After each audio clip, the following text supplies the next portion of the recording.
Assalamualaikum warahmatullahi wabarakatuh. Apa kabar Ananda sekalian? Mudah-mudahan kita dalam keadaan sehat walafiat. Hari ini kita bertemu kembali dalam pembelajaran ekonomi dengan saya Ibu Suci Fadilah SPD dengan materi kebutuhan ekonomi. Adapun tujuan pembelajaran kita hari ini adalah agar siswa dapat menjelaskan pengertian dari kebutuhan ekonomi dan jenis-jenis kebutuhan ekonomi. Kebutuhan manusia. Di dalam kehidupan manusia, kita mempunyai kebutuhan. Pengertian dari kebutuhan itu sendiri adalah hasrat yang timbul dalam diri manusia yang jika tidak terpenuhi, maka itu akan mempengaruhi kelangsungan hidup manusia. Selain kebutuhan, ada juga yang namanya keinginan. Keinginan adalah hasrat yang timbul dalam diri manusia yang terjadi oleh beberapa faktor, dan jika tidak terpenuhi, maka tidak akan mempengaruhi kelangsungan hidup manusia. Ya anak-anak, selanjutnya kita masuk ke macam-macam kebutuhan. Macam-macam kebutuhan itu ada beberapa. Yang pertama, menurut intensitasnya, itu ada kebutuhan primer, kebutuhan sekunder, dan kebutuhan tersier.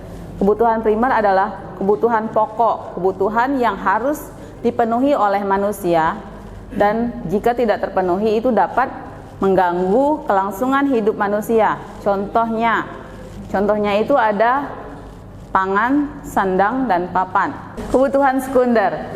Kebutuhan sekunder ini adalah kebutuhan yang timbul setelah kebutuhan primer terpenuhi. Contoh dari kebutuhan sekunder ini adalah televisi, kulkas, telepon, angkutan umum, dan lain-lain. Yang ketiga ada kebutuhan tersier. Kebutuhan tersier ini termasuk kebutuhan akan barang mewah, yang dimana kebutuhan primer dan kebutuhan sekunder itu harus terpenuhi. Contohnya itu adalah emas, mobil mewah, kapal pesiar, apartemen, dan lain-lain.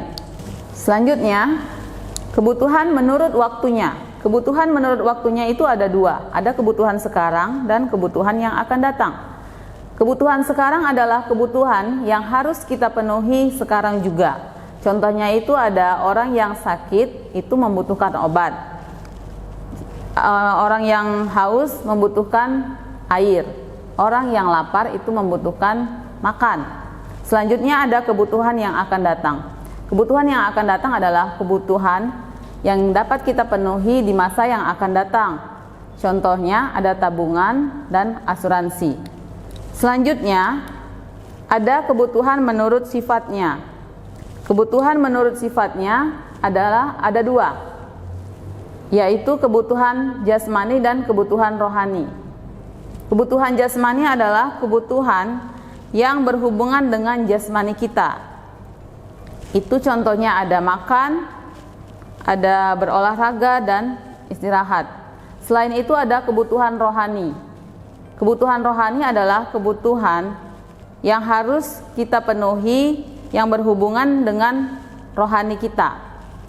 Contohnya itu ada rekreasi, hiburan, agama, dan lain-lain. Setelah itu ada kebutuhan menurut subjeknya. Kebutuhan menurut subjeknya juga ada dua, yaitu kebutuhan individu dan kebutuhan kolektif atau kelompok. Kebutuhan individu itu adalah kebutuhan yang kita penuhi secara individu atau perorangan. Itu contohnya ada kebutuhan akan alat bantu dengar, kacamata, kursi roda, dan lain-lain. Selanjutnya ada kebutuhan kolektif atau kebutuhan kelompok. Itu kebutuhan yang kita penuhi secara berkelompok atau bersama-sama. Itu contohnya ada jalan raya, rumah sakit, sekolah, dan lain-lain. Oke Ananda sekalian, demikianlah video pembelajaran kita hari ini dengan materi kebutuhan ekonomi. Mudah-mudahan bermanfaat untuk kita semua. Tetap jaga kesehatan, semangat, ready, religious, smart, leadership, and youthfully. Wassalamualaikum warahmatullahi wabarakatuh.